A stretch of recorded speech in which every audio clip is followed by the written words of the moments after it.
Mga kapuso, bukas na po ipatutupad ang malakihang rollback sa gasolina, diesel at kerosene. Pero ang ginhawang yan, posibleng panandalian lamang dahil sa muling pagsasara ng Strait of Hormuz. Nakatutok si Dano Tingkungko. Malaking ginhawa ang hanggang mahigit 11 pisong rollback sa presyo ng diesel simula bukas, lalo sa mga namamasada ng jeepney. Hanggang halos 5 pesos at 90 centavos naman ang rollback sa litro ng gasolina.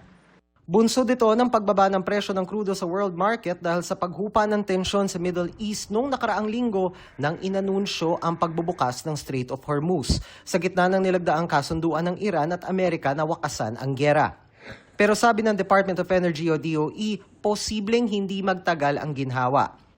Nag-anunsyo kasi ang Iran na muling isasara ang Strait of Hormuz na daanan ng mga delivery ng langis. Pabago-bagong sitwasyon. Ngayong araw po lamang ay nagkaroon muli ng mga pagbabago dulot ng geopolitical tension sa Middle East. Dahil dito, patuloy nating minomonitor ang mga pag-unlad kaugnay ng Strait of Hormuz.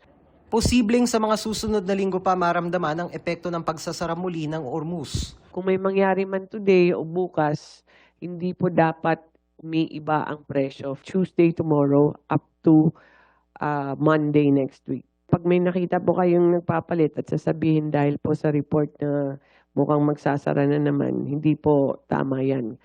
Ayon sa DOE, tuloy naman ang pamamahagi ng fuel subsidy.